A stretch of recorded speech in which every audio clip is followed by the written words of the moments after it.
আসসালামু আলাইকুম।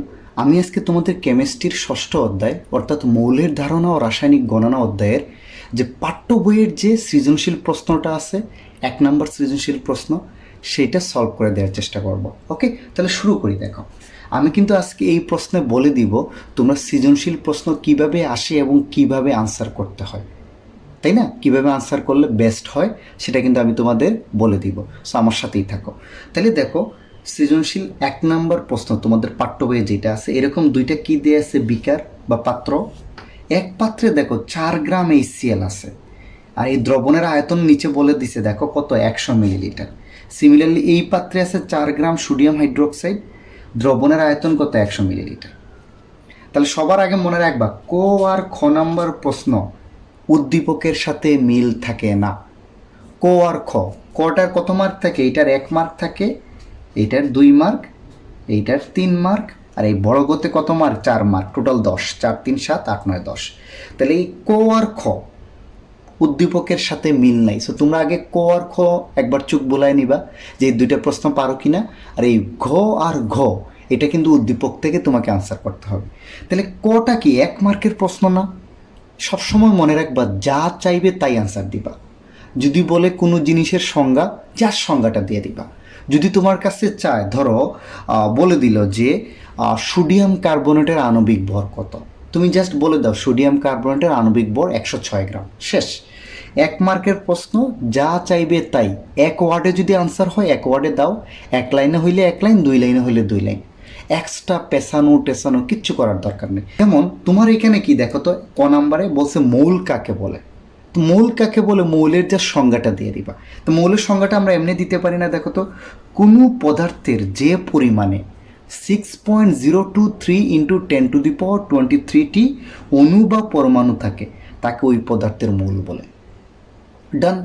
অর্থাৎ কোনো পদার্থের যে পরিমাণের মধ্যে 6.023 ইন্টু 10⁻23টি অণু বা পরমাণু থাকবে, তাকে ওই পদার্থের কি বলা হয়? মৌল। অথবা এটা সংজ্ঞা অনেকে অন্যভাবে দেয়, মানে পারমাণবিক ভর বা আণবিক ভরকে গ্রামে প্রকাশ করলে যে পরিমাণ পাওয়া যায়, তাকে ওই পদার্থের কি বলে? এক মৌল বা মৌল বলে, শেষ। যার সংজ্ঞা দিবা। এখানে মৌলকে এন দ্বারা প্রকাশ করা হয়, এটা মৌলের সূত্র, এটা কিচ্ছু লেখার দরকার না। সংজ্ঞা চাইছে সংজ্ঞা, মৌলের সূত্র চাইলে সূত্র দিয়ে দিতে, এটাই। এখন আসো খ নাম্বার বলছে স্থূল সংকেত আর আণবিক সংকেত বলতে কি বুঝো। এটা 2 মার্কের প্রশ্ন। জাস্ট তুমি এই জিনিসটাকে কি করবা? এলাবোরেট করে দিবা। যেহেতু এখানে স্থূল সংকেত আর আণবিক সংকেত বলতে কি বুঝছো, তাহলে তুমি জাস্ট কি স্থূল সংকেতের সংজ্ঞাটা দাও, সাথে আণবিক সংকেতের সংজ্ঞা দাও, পারলে একটা এক্সাম্পল দিয়া কি করো? ব্যাখ্যা করে দাও। আর এই দুইটার মধ্যে যদি কোনো পার্থক্য থাকে, বাংলা লিখায় লিখে দাও, শেষ। বেশি না, 5 থেকে 6 লাইনের মধ্যে আনসারটা শেষ করার চেষ্টা করবা। তাহলে স্থূল সংকেত আর আণবিক সংকেত বলতে কি বুঝো? দেখো আমি কেমনে দিছি, যে সংকেত দ্বারা অণুতে বিদ্যমান পরমাণুর অনুপাত প্রকাশ পায় তাকে স্থূল সংকেত বলে। স্থূল সংকেতের সংজ্ঞা, এই সংজ্ঞাগুলো এক একজন এক একভাবে দিতে পারে, কোনো অসুবিধা নেই। তাহলে আমি বলছি, যে সংকেত দ্বারা অণুতে বিদ্যমান পরমাণুর অনুপাত প্রকাশ পায় তাকে হলো স্থূল সংকেত।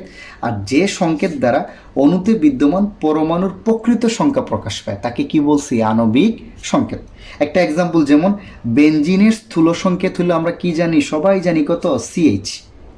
এই CH এর মধ্যে আমরা কি জানি? কার্বন আর হাইড্রোজেনের অনুপাত কত? 1:1, তাই না?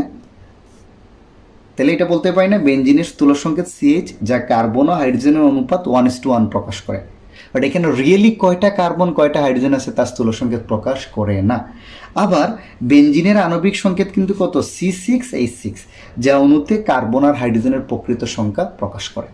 এইভাবে দিতে পারো, জাস্ট সিম্পলি 5-6 লাইন লিখে। ওকে, এখন আসো ঘ নাম্বার প্রশ্ন, যেটা 3 মার্কের। এইগুলাতে আজাইরা বেশি লিখবা না, 3 এবং 4-এ জাস্ট যা চাইছে টু দ্য পয়েন্টে লিখে দেবে। আমরা অনেকে মনে করি 3 মার্কের প্রশ্ন হয়তো এইটার আনসার একটু 5 লাইনে শেষ হয়ে যাওয়ার কথা অনেক ক্ষেত্রে, বাট মনে হয় যে মানে এটাকে বাড়ায় লিখতে হবে। অনেকের মাথার মধ্যে এটা সেন্স কাজ করে, কিছু মিস করলাম। কিচ্ছু চিন্তা করার দরকার নাই ভাই, তুমি সায়েন্স বা কেমিস্ট্রির প্রশ্ন আনসার করতেছ, যেইটা চাইছে খালি ওইটা দিবে। এটা 3 মার্ক না 10 মার্ক, ওটা আমার চিন্তা করার দরকার নেই। যেমন দেখো, এটা কি বলছে? উদ্দীপক। এইটা আর এটা কিন্তু উদ্দীপক থেকে, ক আর খ হইলো উদ্দীপক ছাড়া। ওকে, এইটা আর এটা উদ্দীপক। দেখো বলছে, উদ্দীপকের দ্রবণদ্বয়কে এক অর্থে মিশ্রিত করলে যে লবণ পাওয়া যায় তার সংযুক্তি বের করতে বলছে। উদ্দীপকের দ্রবণদ্বয়কে যদি এক অর্থে মিশাই, মানে একটাকে আরেকটা পাত্রে ঢেলে দিব আর কি। ধরো এটাকে এইটার মধ্যে ঢাইলা দিলাম, তাহলে এখানে কি HCl আর সোডিয়াম হাইড্রোক্সাইড না? সোডিয়াম হাইড্রোক্সাইডের মধ্যে যদি HCl ঢালো তাহলে দেখবে এই বিক্রিয়াটা সংঘটিত হবে, সোডিয়াম হাইড্রোক্সাইড প্লাস HCl। আমরা কি জানি, অ্যাসিড আর ক্ষার বিক্রিয়া করে কি তৈরি করবে? লবণ আর পানি। অ্যাসিড আর ক্ষার বিক্রিয়া করে কি তৈরি করে? লবণ আর পানি। এই যে এটা সমতাকৃত বিক্রিয়া, সো সমানও ইউজ করতে পারি, কোনো অসুবিধা নাই। এটা ক্ষার না, ক্ষার আর অ্যাসিড বিক্রিয়া করে কি তৈরি করবে? লবণ আর পানি। তাহলে আমাকে বলছে কিন্তু এই দুইটার বিক্রিয়ায় যে লবণ উৎপন্ন হয়, লবণ কোনটা বলো তো? একটু তোমাকে প্রশ্নটা বুঝতে হবে, এটা না? এই দুইটাকে যদি মিক্স আপ করি তাহলে একটা বিক্রিয়া হবে, এটাই বলছে। কিন্তু কোন লবণটা পাবো? সোডিয়াম ক্লোরাইড পাবো। আমার এখানে সোডিয়াম ক্লোরাইডের শতকরা সংযুক্তি বের করতে বলছে, বুঝছো? তাহলে আমরা সূত্রটাই জানি না, যৌগে মৌলের শতকরা সংযুক্তি সমান হবে মৌলের পারমাণবিক ভর ইন্টু পরমাণু সংখ্যা ইন্টু 100 যৌগের আণবিক ভর। এখানে মানটা বসায় দিলেই আমি যৌগে মৌলের শতকরা সংযুক্তি পেয়ে যাব। তাহলে আমরা আগে দেখি সোডিয়াম ক্লোরাইডের আণবিক ভর কত। আণবিক ভর কত? জাস্ট তার মানে তার যৌগে যতগুলো পরমাণু আছে সবগুলোর পারমাণবিক ভর তুমি যোগ করে দাও। সোডিয়ামের পারমাণবিক ভর কত জানি আমরা? 23 প্লাস ক্লোরিনের কত? 35.5। হিসাব করে দেখবা এটার মান পাবা 58.5।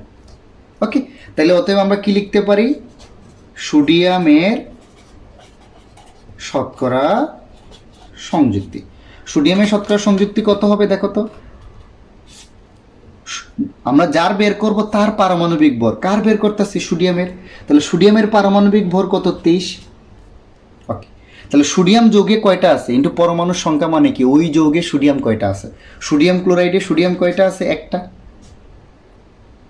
ইন্টু সূত্রের 100 বাই ওই যৌগের আণবিক ভর। সোডিয়াম ক্লোরাইডের আণবিক ভর কত? 58.5। হিসাব করে দেখবা এটার মান তোমরা পাবা 39.3%। শেষ। এখন আসো ক্লোরিনের শতকরা সংযুক্তি। তো ক্লোরিনের আণবিক ভর, ক্লোরিনের পারমাণবিক ভর, যার শতকরা সংযুক্তি বের করব তার পারমাণবিক ভর। ক্লোরিনের কত? 35.5 ইন্টু ক্লোরিন ওই যৌগে কয়টা আছে? সোডিয়াম ক্লোরাইডে একটাই, সূত্রের 100 বাই যৌগের আণবিক ভর 58.5। হিসাব করে দেখবা এটার মান তোমরা পাবা 60.7%। ডান, এটাই জানতে চাইছে। তাইলে এখানে খুবই ইম্পর্টেন্ট একটা জিনিস, প্রশ্নটা বোঝা। তোমাকে কিন্তু ডাইরেক্ট চাইতে পারতো যে সোডিয়াম ক্লোরাইডের শতকরা সংযুক্তি বের করো, তাইলে কিন্তু সৃজনশীল হইতো না, নর্মাল প্রশ্ন হয়ে যেত।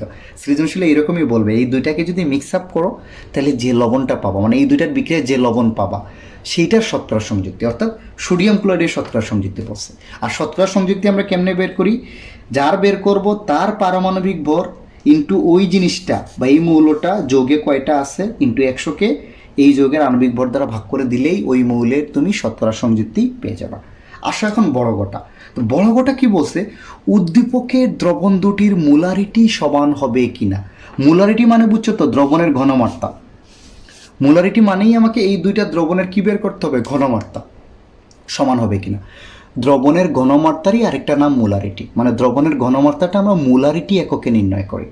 তাইলে বলছে সমান হবে কিনা। তাহলে এই দুইটা দ্রবণের আমরা কি বের করি? ঘনমাত্রা বের করি। ঘনমাত্রা বের করার সূত্র মনে আছে তো? আমরা প্রথমে কি করি? HCl এর ক্ষেত্রে এই প্রথম পাত্রটা নাও, HCl দ্রবণের ঘনমাত্রাটা বের করি। আচ্ছা, তাহলে ঘনমাত্রা বের করার সূত্রটা মনে আছে তোমাদের না মনে নাই? আমরা কি জানি সূত্রটা? এই সূত্র সবারই জানার কথা। আমরা জানি W সমান SBM বাই কত? 1000। যেহেতু ঘনমাত্রা বের করব, ক্রস গুণন করে দাও। SBM সমান কত? 1000W, বা S সমান কত হবে? 1000W-কে তুমি BM দ্বারা ভাগ করে দাও। এখন দেখো আমরা HCl না, অর্থাৎ প্রথম পাত্র এই দ্রবণের আয়তনটা কত? B সমান 100 মিলিলিটার না? দেখো তো। আচ্ছা, তারপরে দ্রবের ভর, HCl এর ভর দেয়া আছে কিন্তু, এটাই মানে W কত? 4 গ্রাম। এই সূত্রে W মানে কি? দ্রবের ভর, HCl এর ভর। আর V মানে হচ্ছে এই যে দ্রবণের আয়তন। আর এই Mটা মানে কি হচ্ছে? HCl এর আণবিক ভর। HCl এর কি? আণবিক ভর। তাহলে HCl এর আণবিক ভর হাইড্রোজেনের 1 প্লাস ক্লোরিনের কত? 35.5 সমান হবে 36.5 গ্রাম। এখন যদি আমরা মানটা বসাই তাহলে এই সিএল এর দ্রবণের মানে প্রথম দ্রবণের ঘনমাত্রা তুমি পেয়ে যাবে। তাহলে মানটা বসাই দেখো তো কত আসে, 1000। ডাব্লিউ এর মান দেওয়া আছে 4, বি এর মান দেওয়া আছে 100 ইন্টু 36.5। এটা হিসাব করে তোমরা পাবা 1.1 মোলার।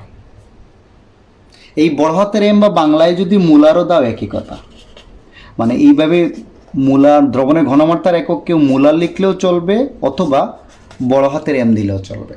তাহলে আমরা কি পাইলাম, এই সিএল দ্রবণের ঘনমাত্রা আমরা পেয়ে গেছি। ডান। এখন আসো সেকেন্ডটার, সোডিয়াম হাইড্রোক্সাইড দ্রবণের ঘনমাত্রা। এভাবে হেডিং দিয়ে বের করে ফেলবা, তাইলে আর ঝামেলা নাই।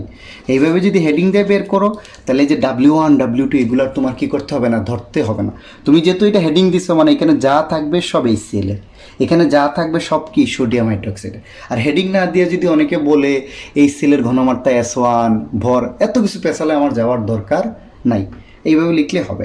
এখন আসো সেম সূত্রটা, এই যে W সমান SBM/1000 থেকে আমরা এসটা বের করবো। এখানে আমি ডিরেক্ট লিখে দিলাম এস সমান কত হবে, এই দ্রবণের ঘনমাত্রা বের করতেছি বাই বিএম, এই যে এই লাইনটা আমরা ডিরেক্ট লিখে দিছি। তাহলে এখানে কি কি দেওয়া আছে সোডিয়াম হাইড্রোক্সাইডের ক্ষেত্রে, সেকেন্ডটা, তাই না? দেখো তো সোডিয়াম হাইড্রোক্সাইডের আয়তনও দেওয়া আছে 100 মিলিলিটার, এই যে নিচে দেয়া, এটার আয়তন এটা, এটার আয়তন এটা। আর সোডিয়াম হাইড্রোক্সাইডের পরিমাণও বলা আছে 4 গ্রাম, মানে দ্রবের ভর 4 গ্রাম। আর সোডিয়াম হাইড্রোক্সাইডের আণবিক ভর কত হবে বলো তো? সোডিয়াম হাইড্রোক্সাইডের আণবিক ভর, সোডিয়ামের পারমাণবিক ভরের সাথে অক্সিজেন আর হাইড্রোজেনের পারমাণবিক ভর যোগ করে দাও, 23 প্লাস অক্সিজেনের কত 16 প্লাস হাইড্রোজেন কত 1, তাহলে কত হবে 40 গ্রাম। এখন যদি তোমরা এই মানটা বসায় দাও তাহলে আনসারটা কি চলে আসবে, দেখো তো মানটা বসায় দিচ্ছি 1000 ইন্টু ডাব্লিউ এর মান 4, আর এটা হবে কত, বি এর মান 100 ইন্টু কত 40, হিসাব করে দেখবা আসবে 1 মোলার। এখন বলছে উদ্দীপকের দ্রবণ দুটির মোলারিটি বা দ্রবণের ঘনমাত্রা সমান হবে কিনা এটা তোমাকে বের করে দেখাইতে বলছে। তাহলে তুমি দেখো তো এই সিএল এর ঘনমাত্রা আমরা কত পাইছি এটা, আর সোডিয়াম হাইড্রোক্সাইডের ঘনমাত্রা এটা, মানে একটার ঘনমাত্রা পাচ্ছি 1.1 মোলার আর একটার পাচ্ছি 1 মোলার। তাহলে তোমরাই বলো দ্রবণ দুটার ঘনমাত্রা সমান। বলবা যে যেহেতু এই সিএল দ্রবণের ঘনমাত্রা সোডিয়াম হাইড্রোক্সাইডের দ্রবণের ঘনমাত্রার চেয়ে বেশি, তাই দ্রবণ দুটির মোলারিটি কি হবে না, সমান হবে না। এই লাইনটা লিখে দিবা। যেহেতু বলবা, বা এমনিও বলতে পারো যেহেতু দুইটা দ্রবণের মোলারিটি বা ঘনমাত্রা সমান না, তাইলে উদ্দীপকের দ্রবণ দুটির কি হবে না, ঘনমাত্রা সমান হবে না। পারবা? আশা করি পারবা। ওকে, যদি আমার লেকচারটা ভালো লেগে থাকি অবশ্যই সাবস্ক্রাইব করো, সাথে সাথে একটু শেয়ার যদি দেওয়ার অপশন থাকে শেয়ার দাও, এবং অন্যদের জানাও তারাও যাতে আমার চ্যানেলটা সাবস্ক্রাইব করে বেশি করে দেখে। হ্যাঁ, তোমরা যদি বেশি করে দেখো তাহলে আমি কিন্তু একটু কি হয় ইন্সপায়ার হই যাতে বেশি করে ভিডিও আপলোড করতে পারি, এবং হয়তো কোয়ালিটি এবং কন্টেন্টটা আরও বাড়ানোর বা আরও ভালো করার চেষ্টা করবো। ওকে, থ্যাংকস ফর ওয়াচিং।